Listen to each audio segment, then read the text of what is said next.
homes decarbonisation project.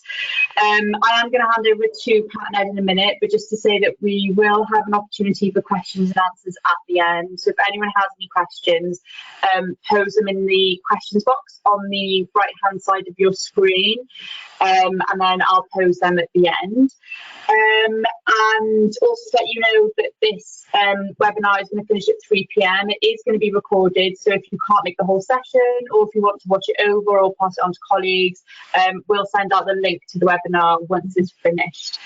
We will aim to get through as many questions as possible in the allotted time, but if we don't get your question, we will endeavour to get them answered afterwards and circulate this with the recording. Okay, so we've got lots to get through in the next hour, so I'm going to pass over to Patrick from Welsh Government. Thanks, Bethan. I'm Patrick Mile. I work in the Housing Decarbonisation team in Welsh Gov. Thank you to everyone for joining us today. This session is a relatively short session. It's a presentation of the Social Homes Decarb project carried out by Welsh School of Architecture. This piece of work was the third stage in a series of studies collectively known as Homes of Tomorrow, and Ed Green from Welsh School of Architecture will briefly talk about the first stage and the second stage in the presentation. The third stage, this stage, is focused on the stock of 3 representative social landlords in Wales and focused on the Better Homes target of achieving an EPC Band A across all social landlord homes. So basically, Ed from Welsh School of Architecture is going to present the work they've carried out with Carmarthenshire County Council, Titarion and North Wales Housing Association. As Bethan says, there's a slot at the end for some questions and answers on the report to WSA, or questions to Welsh Gov. We're going to try and prioritise comments and queries about the report today. We're in the process of setting up a series of seminars for all social landlords for September, so we can discuss in detail questions about decarbonisation, the relationship between Welsh Government's Welsh Housing Quality Standard and decarbonisation. And so the point of doing a CHC webinar is that it is recorded so that people can view it again before people come to seminars with Welsh Gov. So with that, over to Ed for the presentation. Thanks very much, Patrick. I'm going to share my screen as quickly as I can so that you don't have to look at my face. Okay. Patrick, is that showing a slideshow? Yep, that's great. Fantastic. Right, hello everyone. Thanks, Patrick and Bethan. So I'm going to talk to you today, as Patrick has inferred, about the third piece of work that we have produced on behalf of Welsh Government around this issue of decarbonising the Welsh housing stock. I'll talk a very little bit about the first 2 stages just to set the scene and to cover some kind of relevant material. Patrick said I'm going to talk to you briefly, so I'm probably going to talk to you too quickly. Apologies for that. And a personal plea, if you could make any questions really easy to answer, that would be really appreciated. Okay, so where does this third piece of work come from, which is, as Bethan introduced, looking explicitly at social housing? It's come from one of the key recommendations in the Independent Advisory Group report from the group chaired by Chris Joffe, which says that Welsh Government should urgently commence a 10-year programme prioritising retrofit and set a target of EPC A for homes in social ownership. And this piece of work really is around testing that recommendation. It's around testing the reasoning behind EPC A. It's around testing the degree to which that's a doable challenge, the degree to which we can expect homes in the social housing sector to get to that standard. And it's around, it was intended really to be a vehicle to talk to a small number of representative social housing landlords to understand how they managed the work around WHQS and to see if there are lessons that could be learned from that process and from the way that they work as organizations more generally as well. Like I said, stage 1 and stage 2, very, very briefly. Stage 1 was produced a couple of years ago now, and that was effectively trying to understand what works. So it was looking at nearly 50 kind of best practice retrofit case studies, some in Europe, most in the UK, some in England, some in Wales, some elsewhere. And then also around about 50 kind of relevant publications. The case studies talk very much about current best practice, and the published material perhaps talks slightly more blue sky and slightly more long term about what's coming down the line. But together they enabled us to develop a bit of a picture and understanding of what works and what current thinking is, and also to kind of put that in a place where other people can hopefully access it in the future. Stage 2 then was about taking that learning and applying it to the Welsh housing stock. So we used 2 data sets, the Valuation Office Agency data set and the just then recently produced 2018 Welsh House Condition Survey, to build a picture of the Welsh housing stock as a whole. The VOA data set produced the kind of the big data that described the majority of housing in Wales, and the WHCS data produced kind of a finer grain level of detail. And what we did then is we used that to build a taxonomy of 14 dwelling archetypes that together kind of represents the housing in Wales, and each of those was modelled in order to produce an understanding of where the Welsh housing stock might get to. So housing fact file data was used to describe a baseline of where the stock was in 1990. The C data set was used to talk about where the housing stock is now, and then 4 different retrofit narratives were developed to talk about where the stock might get to in 2050. That's the kind of picture of the 14 archetypes that collectively describe 84% of the Welsh housing stock, and you can see they're broken down based on dwelling type and dwelling age there. So each one of those green boxes is still a very big chunk of broadly quite different housing. And then the added complication was that we also had to start a dialogue about what's happening with energy supply, and particularly with the grid, because one of the things that we started talking about very quickly was that where energy supply goes in terms of cleanness will have a dramatic impact on what needs to be done to reach international decarbonisation targets. So some of the findings of the stage 2 work were around the fact that if the grid doesn't get much cleaner, then really using established techniques for retrofit, it's not tenable to get to those 95% targets for decarb. If the grid gets a chunk cleaner, in our case we assumed the kind of a generic 60% clean relative to 1990. What that means is that decarb is tenable, but it requires a high standard of retrofit throughout the housing stock, and that's where this standard, which is something like EPC-A, comes from. And then if the grid gets really dramatically cleaner, and people are talking about it getting 80% or more clean in the slightly longer term, then what happens is that the focus shifts, and the retrofit doesn't cease to need to happen, but actually decarbonisation will happen predominantly through energy supply. But the retrofit is still very, very much needed, because without it, the implications are that affordable warmth and fuel poverty could be hit very hard. So it means that the agenda changes very slightly, but a lot of the work remains the same.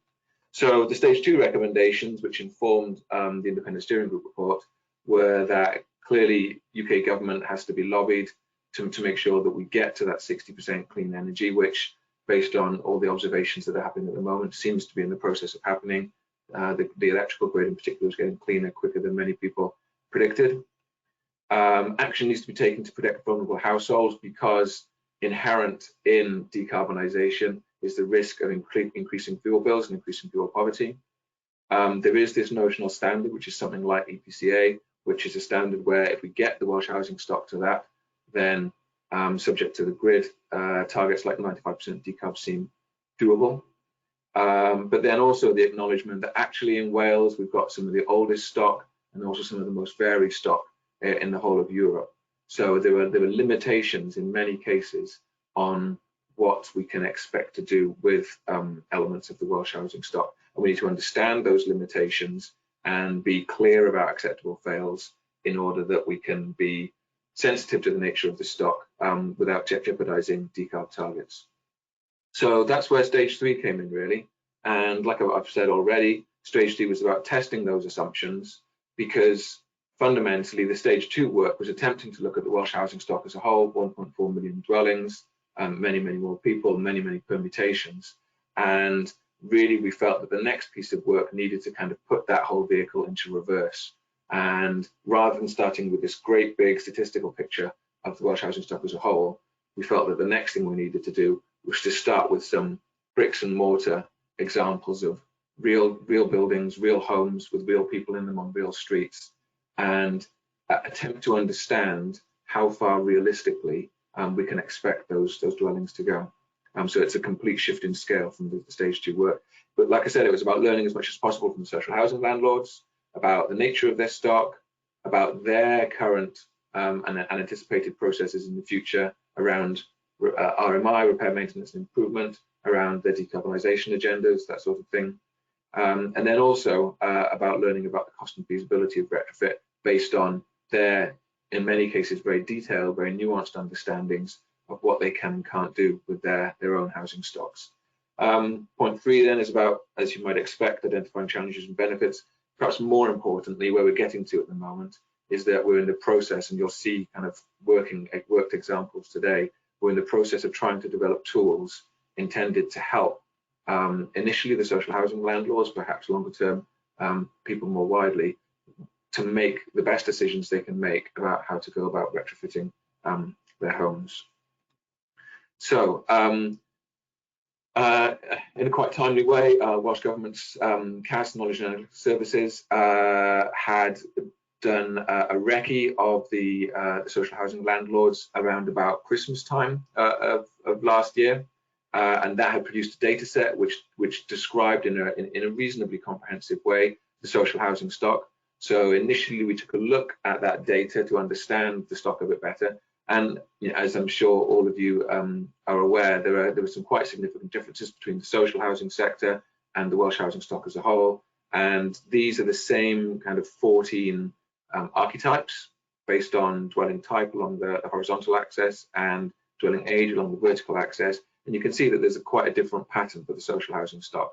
The big change is obviously, as most of us would expect, that there's very little stock in the pre-1919 row, and also there's very little stock in the detached column. So important to recognise, I think, that there are some significant differences between social housing and the housing stock as a whole, which enabled us to have a more focused conversation with social housing landlords about their stock. And that data also came with an understanding of properties that are on-grid, off-grid, properties that are in conservation areas, but also I think 94% is hidden behind my box there, but I think 94% came with EPC ratings, which was really helpful to understand the current state of the stock. So stage 2, one of the things that particularly came out of stage 2 was this tension between the kind of the most direct line towards decarbonising homes, which is about shifting typically to heat from electric sources, as we said, has the potential to hit fuel bills really hard and to hit fuel poverty really hard. So that was really in the background of stage 3. The success around WHQS was important, and we felt that there should be learning that should be possible to kind of obtain from a process that ran between 2002 and now, really. Importantly, like I said, the social housing stock is different, but we had 3 social housing landlords, 1 local authority, 1 housing association, and 1 stock transfer, who collectively, when we put their stocks together, they represented the social housing stock pretty well. So we had a good starting point from that point of view. And then importantly, like I've said, this is very much seen as a bottom-up piece of work, starting with dwellings and testing the degree to which we can expect them to improve, where previous work has all felt quite top-down, quite strategic. The final point I think is an important one, which was that we worked out fairly early on that actually the archetypes, as we've been describing them, don't have kind of all the answers to everything, and we felt it was really important to emphasize that these case studies that have been developed aren't necessarily the correct solution. They're certainly unlikely to be the correct solution in a few years' time as things continue to change, and we've been describing them as worked examples. They're opportunities to learn lessons that hopefully will be appropriate, but need to not be taken purely at face value. They need to be interrogated. We need to understand why we're learning what we're learning. So each case study, and there are 10 in this piece of work, describe 2 scenarios. They describe the anticipated RMI of that particular social housing landlord, and they vary significantly depending on the existing dwelling condition, the person who's in it, the history of the dwelling or the street or the estate. Typically, they're about bringing that dwelling up to standard, maintaining standards, replacing elements where necessary, and typically they're about in the period of 10 years that we're talking about between now and 2030. They're probably about putting in a new mains gas combi boiler. Typically, they don't include renewables, but with all of that is a caveat that actually the anticipated RMI varies enormously, as you'll see across the different case studies. The decarb retrofit then describes a current best practice approach, which is all about trying to hit that 90%, 95% decarb target. It's about improving the fabric to establish a threshold where if you improve the fabric sufficiently, you can switch to heat from electric sources without a big negative impact on fuel costs. We felt that was a really important threshold to establish. At what point do you have to get the fabric of the dwelling to before you can cease to be reinstalling mains gas combi boilers and look at lower carbon sources of heat? Then it's about making that shift towards typically in the case of the case studies towards heat from electric sources. And then finally, the other thing we wanted to test was the value of renewables, and we looked at PV in the case studies because they're the renewable that's most widely taken up, and we were looking at what actually is the benefit, particularly to the tenant, in terms of the impact on fuel bills of installing PV on each of the case studies. So it's a similar diagram to the stage 2 diagram, but effectively we use 3 data sets, principally the data around the social housing landlord stock to identify 10 different case studies that relate to the Welsh housing stock, and then to use the Welsh House Condition Survey and also desktop surveys conducted with each of the social housing landlords to build a kind of a robust picture of each of those 10 case studies. Then we use the same data to talk about the 1990 baseline because it's important everything relates back to 1990, the decarb targets. We use the same data to talk about the current state of the dwellings as well as that desktop survey. And then we developed those 2 strategies, anticipated RMI and a retrofit decarb, to talk about where that dwelling might be 10 years from now. And it was about comparing anticipated RMI with the kind of actions you would do to decarbonize. So these are the 10 case studies, and without kind of dwelling on this page in too much detail, what you can see is that there are 2 older properties at the top. They're both terraced. One's pre-war and one's immediately post-war. And they're both houses. Then you've got in the dark grey, the 4 rows correspond with 4 houses across the time periods, a couple post-war, 1 more recent, and then 1 relatively current. And then the bottom 4 in the light grey are 4 flats. And we felt it was very important to make sure we had a focus on houses, but also a focus on flats, because that's one of the differences with the social housing sector, 40-something% flats. And there was a preconception that flats might be more difficult to deal with, which I think has been borne out by the work that's been undertaken. Sorry, just to go back to that slide for a second. The other thing you can see here that I can't see because it's behind my dialog box is that each case study relates to a percentage of the social housing stock in terms of dwelling type or dwelling age. But actually what we identified, I think, talking to the relevant landlords earlier on, was in many cases the relevance of the case study wasn't necessarily about the type of dwelling or how old it was. It might well be about a different factor. It might be about the fact that it's in a very rural location or it's off-grid. It might be about the fact that it's a non-trad construction type, or that there's a very motivated tenant in there. So hopefully the relevance of the case studies goes beyond these percentages you can see in this column here, and it goes beyond whether it's a mid-terrace, post-war or whatever. And actually there are issues or themes in these narratives describing each case study that should make them more widely relevant and more useful, hopefully. And you'll see those again in the case study. So I'm going to kind of blast through fairly quickly 3 of the case studies.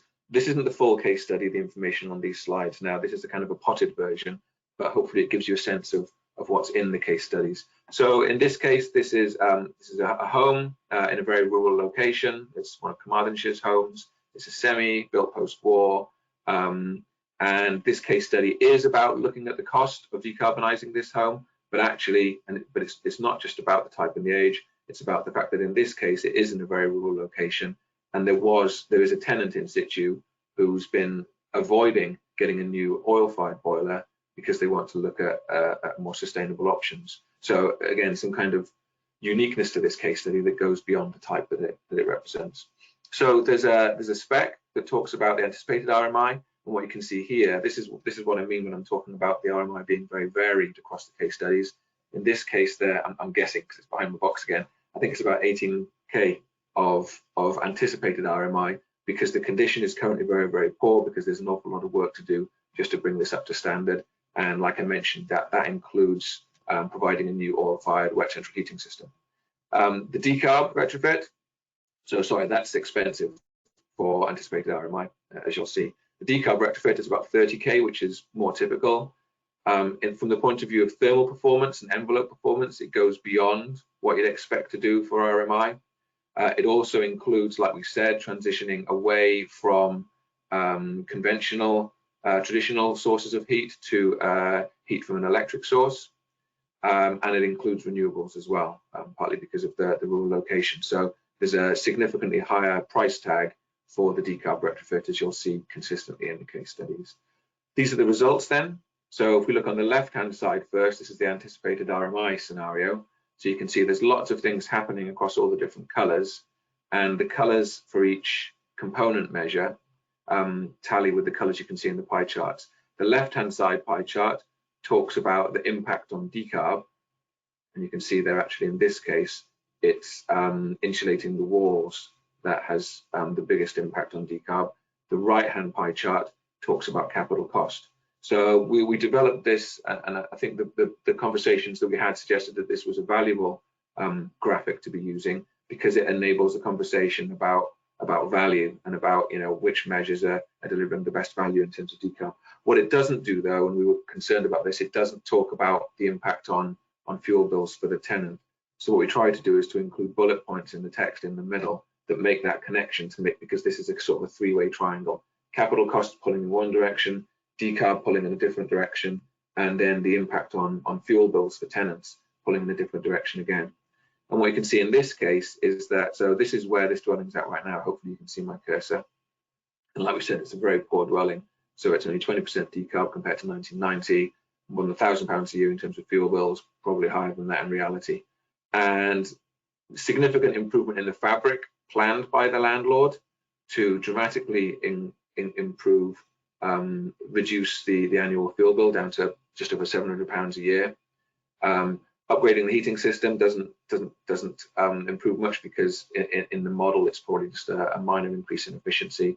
But then there's this really big impact of more than £500 a year reduction in fuel costs by including the PV that the landlord is planning on in this case. Now I can't see the numbers here, but what you should be able to see is that what happens here is that the decarb strategy takes the fabric further. So the anticipated fuel bills get lower than in the anticipated RMI strategy. And then what happens is when you switch over to low carbon heat, the annual fuel bills stay around about the same. And again, it's the renewables really which have by far the biggest impact on carbon. And what you can see here, so in the anticipated RMI is stuck at 60% decarb, and that's because it's relying on oil. Whereas if you look at the decarb pie chart for the decarb strategy, 2/3 of the decarb reduction comes from that transition to electric heat, but it comes at a cost. So you have to cater for that cost by increasing the fabric more, improving the fabric so that cost to the tenant isn't unbearable. And also obviously the PV is a really big opportunity to reduce fuel bills. Okay, so on to the second case study. Again, it's a house, but it's at the other end of the scale. So this is a house built post 1990, so a very, very different scenario. And I'm just going to try and minimize this for a second. Okay, so to continue, second case study. This is a house, again, but it's a house built very recently. So what you can see here is that the anticipated RMI is relatively light. It's really only replacing the UPVC windows and doors because their lifespan is up, and replacing, like the likelihood is that the boiler is replaced at some point over the next 10 years or so. So there's just over £7,000 to be spent under RMI, whereas what you can see in the decarb retrofit is actually the costs are pretty comparable with the previous case study and amount to the best part of 30K. And that's because the essential work the upgrading of the fabric, the transition to low carbon heat sources, and the provision of renewables is all pretty much the same as for the last one. I'm going to use my cursor keys now so I don't break anything. No, I'm not. They're not working. Okay. Yeah, I can see the cursor. Okay, I'll use that way. Okay, so what you can see here is that the anticipated RMI is very light, as you can imagine, and interestingly and kind of consistently, I suppose, there is very limited benefit in carbon terms from upgrading the windows, and the costs actually between the windows and the boiler are around about 50-50. If we look then at the decarb retrofit, you can see again that the vast majority of the impact on decarb comes from that transition to electric heat, but actually the costs are a bit more varied. The cost of the windows are almost as much as transitioning to electric heat.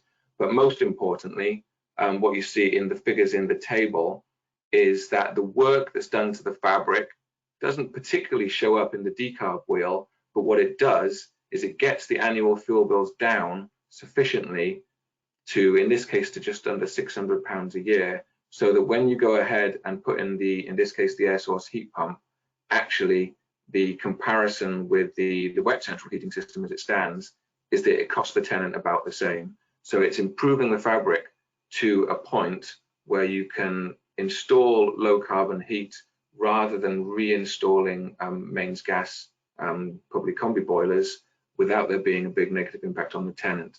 And then obviously what the renewables do pretty consistently is they take about £500 off the fuel bills across the year. Okay. So case study 3 then is one of the flats. And like we said, the flats were typically more problematic than the houses. So again, the anticipated RMI is pretty light. However, in this case, these are flats that have a host of other issues. And the landlord in question is having to look very carefully at this scheme because there's something like £20,000 worth of work needed outside of the anticipated RMI to bring these flats up to standard and to make the estate satisfactory. So there are some really kind of serious conversations around this case study around the most satisfactory course of action. It's a scheme that's had cavity failure and various other issues. But in terms of RMI, that amounts to around about £9,000 to be spent. In terms of meeting the kind of decarb specification, it's more like £20,000. And then what you can see here, very, very quickly, is that the planned RMI, the main thing to say probably is that by sticking with mains gas, you limit the potential to decarbonise to about 70%. Now that figure is really consistent across all the houses and all the flats, and your fuel bills are somewhat impacted by putting a current boiler in to about £400 a year, so it keeps the fuel bills affordable for the tenant, but it doesn't really do much in decarb terms. Then if you look at the decarb retrofit, there's a lot more work happening. Again, huge percentage of the decarb impact coming from switching over to low carbon heat. Windows not making a great deal of difference. But the most important things to say, I suppose, are that even with all the improvements to the fabric, it's still costing significantly more to heat when you transition to electric heat, in this case air source heat pumps, and also the impact of PV is reduced. So pretty consistently flats being more difficult to deal with. This is all the results, which I'm not going to kind of wade through in detail at this point, but they're all there to be kind of digested, and they talk about the anticipated RMI, and they talk about the decarb retrofit, and they talk about it in terms of the three. They talk about it in terms of impact on SAP. So this is asking the question whether SAP is an appropriate means of assessing decarbonisation, and it seems like it's not actually. It's much better at kind of talking about affordable warmth and fuel bills. Impact on decarb, and you can see here that the anticipated RMI staying with traditional heating systems, you don't really get much past 70%. That's a real threshold in terms of decarbonisation. Whereas if you look at the decarb retrofit, they all get to that 95% or more target. Fuel bills are round about the same. the decarb retrofit is a bit better, and where it is significantly better, it's because renewables are included in the decarb strategy and not in anticipated RMI, and capital costs are in there as well. So that's all there to be digested at your leisure. But in terms of kind of drawing lessons from all of that, principally because of WHQS, most of the case studies are currently EPC C or D, but actually when you look in more detail at the condition, they're very, very varied starting points because of age and the work that's happened previously. Impact of anticipated RMI on SAP varies a lot because, as you saw, the scope of works varies from a few £1,000s to £20,000. But they're all constrained because none of them get much beyond 70-something% decarbonised.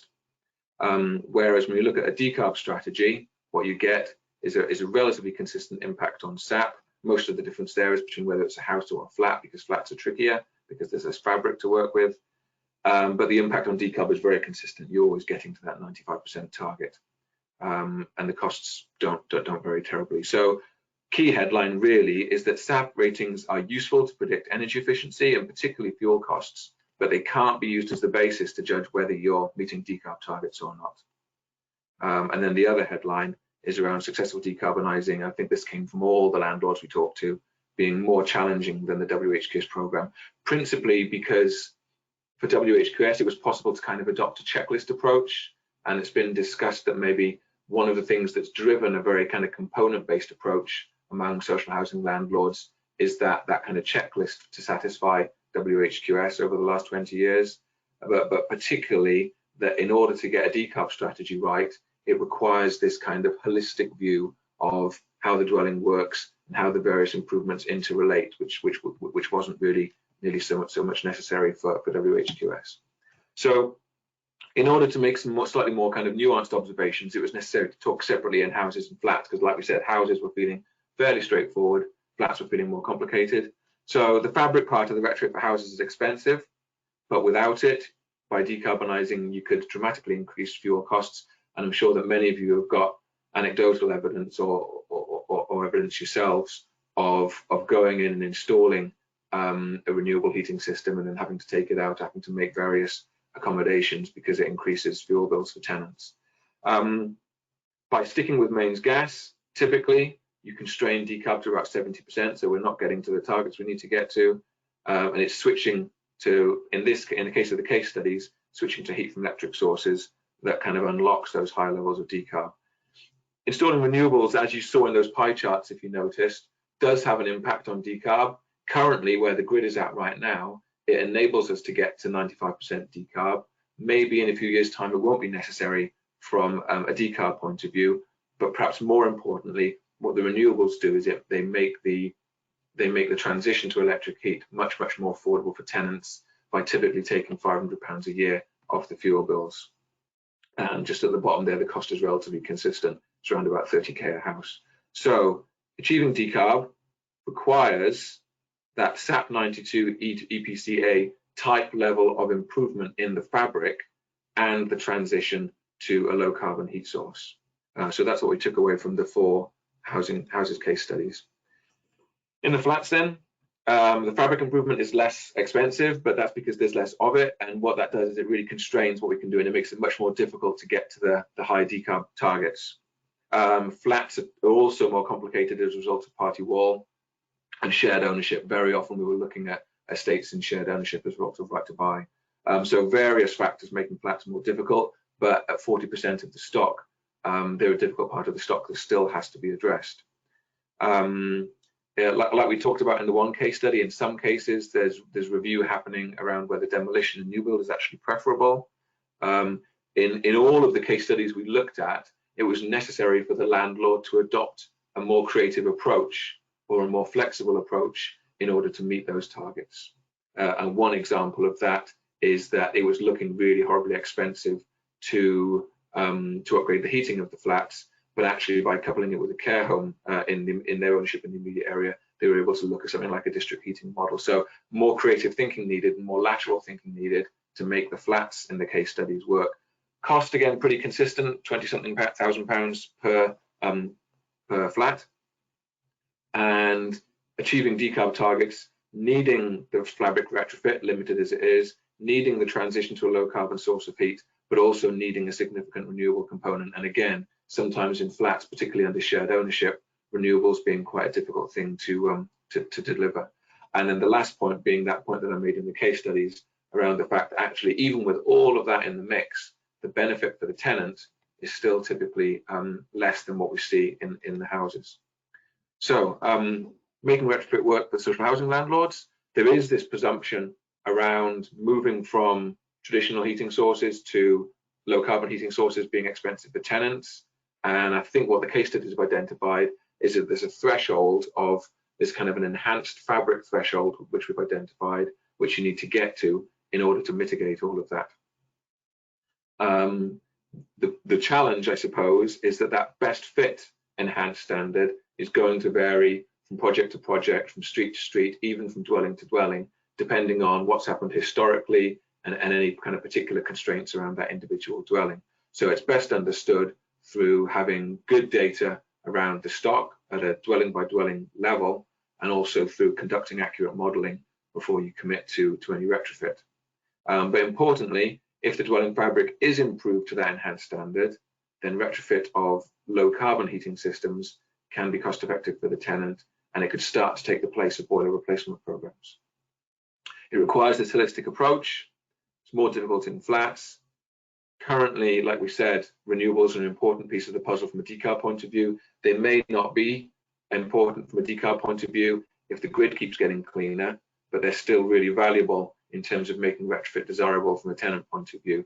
And as we've all got experience of, if you have tenants who are not engaged in a retrofit program, it can massively compromise the effectiveness and the benefit of the retrofit. So kind of moving on to tenants, there are obviously clear reasons why Welsh Government needs to drive this level of decarbonisation, and by implication for social housing landlords to deliver these changes, but how do you get tenants engaged? And that's something that we need to do, obviously, because of the evidence around the impact of unengaged tenants on the effectiveness of retrofit. So the case studies really talk about this kind of threshold for improving the fabric, but really about the renewables being the key to making this feel like a really positive thing for the tenants. It's more complicated than that, though, because for example, if you go in and you upgrade the fabric and then you come back and switch over the heating systems to a low carbon heating source, the net result might be that the annual fuel bills are about the same or a bit better for the tenant, but actually they'll see it as a negative thing because they'll have had the benefit of having even better fuel bills when the fabric work had been done. So the timing and the kind of clustering of retrofit activities needs to be planned very carefully in order for the net impact to be felt as really positive for the tenant. And there are also obviously things about engaging tenants and them understanding why this work needs to be done. So very last thing for me to talk to you about, I'm sorry that I've gone on so long today, is about the tools that we've been developing. There's a first tool, and we're calling them tools because we don't have a better word for them really, that talks about how data, fabric, systems and renewables are all connected. And then there are 3 further tools, one of each looking at fabric, heating systems and renewables. So the first tool is just this diagram, which is a kind of a sort of diminishing pyramid down to achieving what we've described as affordable decarb. And what it says is that the first step in all of that is around having really solid data to base any modelling and any decision making on. And that's something that I think all of the landlords that we've been working with are in the process of constructing is really good quality data sets about their stock. Then it's about getting the fabric right and uplifting the fabric to that enhanced standard through whatever actions are most cost effective, most desirable, most appropriate in any particular situation, in order that when you go in and you switch over the system to a low carbon heat source, actually there isn't a big negative impact for the tenant. And then the last piece is the potential of renewables to also offer further benefit in terms of reducing fuel bills for the tenant, but also reducing energy demand. If we imagine a scenario in the not too distant future when not only is a lot of our heat in our homes coming from the national grid, but also a lot more cars are running on electricity, actually anything that reduces energy demand is potentially going to be seen as a really big benefit in the medium to long term. So these then are the 3 tools. This is the one that talks about fabric. I'll just kind of quickly talk you through one of these, the second tool, which talks about upgrading heating systems. Now, because it was the assumption that we made in the case studies that we'd be looking at air source heat pumps, this tool is based on air source heat pumps, but obviously other low carbon heating systems are available. But the idea is that you start here, and the first thing you do is you model the impact of installing your low carbon heating system on a dwelling. And the first question is whether the impact of that low carbon heating system on fuel bills is acceptable. And I suppose for myself, by acceptable, I would mean not a significant negative impact on annual fuel bills. And if the answer is no, which it may well be, you go this way. If the answer is yes, then obviously you should go ahead and install that system. But when you're installing the system, you should be thinking about, well, what am I messing around with? Am I messing around with chimneys? Am I messing around with roofs? That kind of thing. Are there other upgrades to the fabric I can do at the same time? And is it worth installing renewables to have a really motivated tenant who's seeing the benefit of that work? So if you can't install the low carbon heating system without a negative impact on fuel bills, the first thing to look at is the standard of the fabric. Can the fabric be upgraded to that enhanced standard, whatever it is? And obviously you look at the fabric tool to understand that a bit better. If you can, then you upgrade the fabric and then install the low carbon heating system. But you think very carefully about doing them at the same time so that you don't create that negative preconception from the tenant's point of view. And again, you think about installing renewables to kind of create a really positive impact for the tenant. If you can't upgrade the fabric to that threshold, can renewables be used to make the heating system affordable? If renewables can't be used, the last question is whether it's acceptable actually to delay that upgrade. Is there still life in that mains gas combi boiler? Are the fuel bills affordable with the current boiler for the tenant? If that's the case, can you delay and just look at any no regrets work and identify a point in time when you need to revisit that dwelling? If you can't delay, then maybe the only thing that you have left to do is install a conventional heating system. But is there any work that you can do while you're installing that heating system, which is about preparing for work that's going to happen in the future? So hopefully that feels like a useful kind of diagram and a way of kind of unpacking the decision-making process. The tools really are some of the things that we're hoping to get more feedback on, because it's only by getting feedback from people such as yourselves that we'll be able to kind of sharpen and hone the tools and make them as useful as possible. So absolute last slide from me. Sorry for bombarding you today. Successful decarb is more complex and challenging than the WHQS work and requires this more holistic understanding of the dwellings, the way they work, and the actions that we're talking about undertaking. SAP ratings are good for energy efficiency and fuel costs, but we can't use them to judge whether we're meeting decarb targets or not. It requires this transition to low carbon heat sources. If the dwelling fabric can be improved to an enhanced standard, it's possible to stop reinstalling conventional heating systems and to switch to the installation of low carbon heating systems, and that can be cost effective for tenants.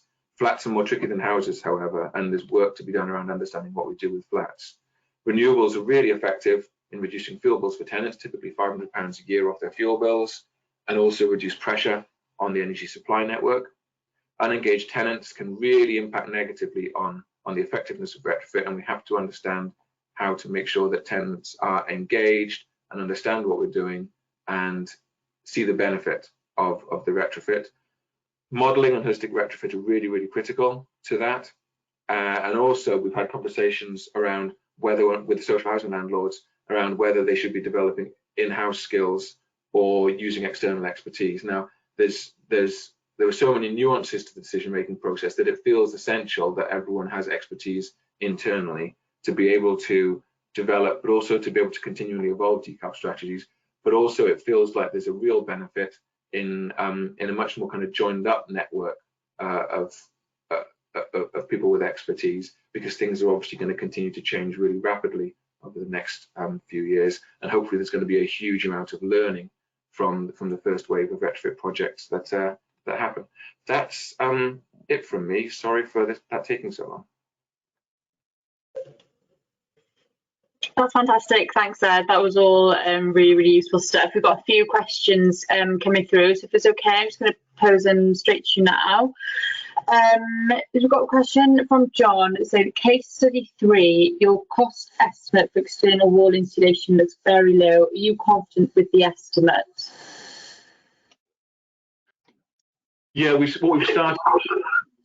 started to compare the costs with data that's coming through from the social housing landlords, and I think the honest answer is that it depends what you include, and including things like enabling works and kind of clean up after and that sort of thing. Actually, some of the figures, particularly around work to walls, was looking light. So it very much depends what you use. Initially we were given kind of baseline rates from a QS who's done work on behalf of Welsh Government previously, and those rates were really for the work to the walls themselves. So I would agree that in some cases they're probably a bit light.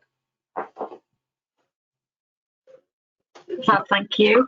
I would also just add to that there are some elements of the works that through the study, so things like one of the conclusions was that you didn't necessarily need triple glazing. So there are some elements of the decarbonised retrofit that are probably overpriced as well. So it's kind of a bit of, I think in terms of the totals, we're probably quite comfortable with them, but there might be some kind of moving numbers around within that fabric retrofit. Thanks, Patrick. A question from Andrew. Is it too early to consider the implication of hydrogen boilers? I'm seeing there's a growing move in this area. Would it be a far simpler move to replace an existing gas boiler with a like-for-like product, blue/green hydrogen? Kev, are you there? Guys. So it's fair to say, as well as the electricity networks, the gas networks are also moving towards decarbonisation over the next 5 and 10 years. There are pilot hydrogen boilers available for special testing at this time, but they're not approved yet at UK government level. So any trials are really a special item. So they're not likely to become available for the next 3 to 5 years. If I was you and you're coming to a gas boiler replacement at this point, I would do like for like, or even go electric, as Ed said, if you can. But do not consider hydrogen as the immediate 3-year plan. It's certainly 5 years and out. Kev, is there any intel about the costs of gas going forward as the gas grid decarbonises? So there is a consultation out at the moment on putting a levy on the gas cost, the same as there has been a levy on the electricity cost for the last 10 years to help pay for infrastructure. All indications at the moment are that the levy for a domestic customer are likely to be somewhere between £4 and £6 per year. So there'll be marginal levies simply to start paying for infrastructure costs. Electricity will remain more expensive than gas for the foreseeable future. Fab, thanks both. Owen has said this very interesting stuff. What is it, SCOP or SCOP did you use for modelling the heat pump performance? That's probably a question for Simon Lannon, who's not here. So we might need to get Ed. Yeah, I think the best thing to do is to kind of compare a list of responses to questions like that and to circulate it afterwards, if that sounds okay, rather than me give you the wrong number now. Yeah, we can circulate that afterwards then with the link. A question or comment from Stacey. As well as thinking about training tenants, shouldn't we also first listen to tenants' concerns, especially those who have experienced changes in their homes, and create solutions together with tenants? Yeah, I think the carbon literacy program a really useful model from that point of view. And I think one of the most intelligent things about the carbon literacy program, which is happening in Wales now, it was previously developed up in Birmingham, is that it talks about not necessarily training, but educating happening in a peer-to-peer way. So, for example, tenants talking to other tenants, and there's that there's work going on right now which in Wales we could be kind of tapping into, and we probably could be making more of. But absolutely, you know, all the evidence that we've seen is that if you don't get tenants genuinely engaged and to a certain extent involved in the whole thing, then what you see is less value coming out of the improvement works. Can I add something to that, Ed? So we launched the Optimised Retrofit program last week for social landlords, and I hope a lot of you guys are going to bid into it. But in parallel to that, and part of the workshop tomorrow, you will see the Active Building Centre and Swansea University's social research team will be carrying out a piece of work on tenant attitudes and tenant interaction with decarbonisation measures. So they've been working on it with the IHP team on new build, and they've offered to do the work with any landlord that wants to engage with them on retrofit and decarbonisation changes. Okay, thanks both. That's really useful stuff. A question from Martin. Typically, we pay £7,000 for EWI in a very rural area, not the 2.9 thousand that you state. This would make retrofit even more expensive. I think that's probably more of a comment, unless anyone wants to come in. Yeah, and the very first question, I think you know, I think one of the things that we're hoping is that going forward, there'll be a mechanism developed so that as much learning is shared across retrofit as it starts to happen as possible. You know, there've already been questions about other approaches. We modelled air source heat pumps purely because at this point in time they feel like the most kind of robust, best practice, low carbon option that's out there. But obviously, you know, things are changing at a very, very rapid rate in some sectors, and one of the priorities we think probably ought to be establishing a mechanism, establishing a network, whatever it is, so that as soon as there's learning which is obtained from a case study, from a pilot program, or whatever it may be, that learning is disseminated as widely as possible, just because things are changing so rapidly. Thanks, Ed. If there is a mass move to ASHPs, does the National Grid have the capacity to handle the increased demand without significant investment by them?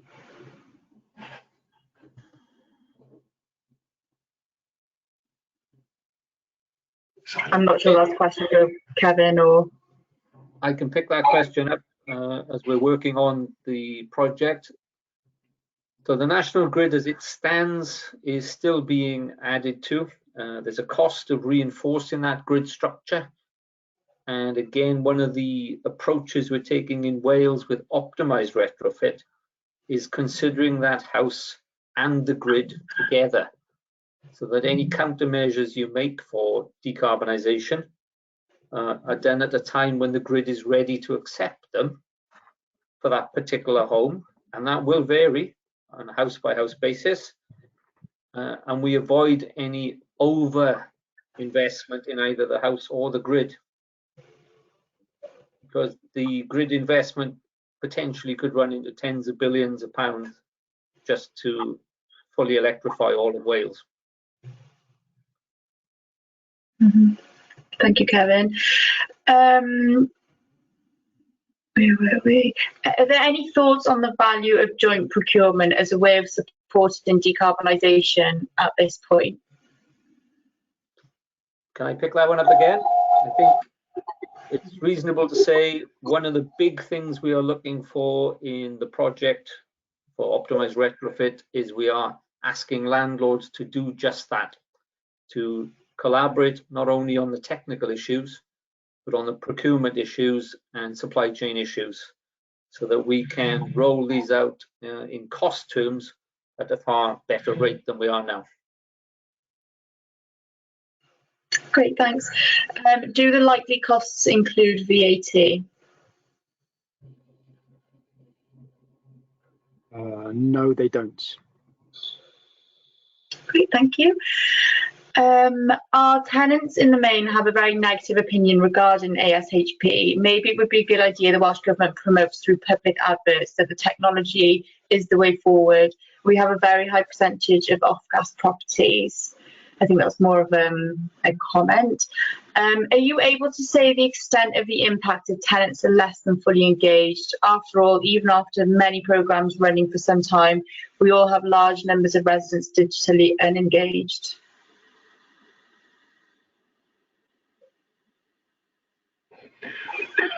I don't think it's an easy thing to quantify personally, and I also don't think we can necessarily sort of blame the tenant in instances when failure does happen. I mean, when we were looking at what works 2 or 3 years ago now, disengaged tenants was resulting in only half of the potential benefit of the retrofit being seen in terms of the way that the buildings run, and a lot of that is just around people not understanding the systems that are inserted into their own homes.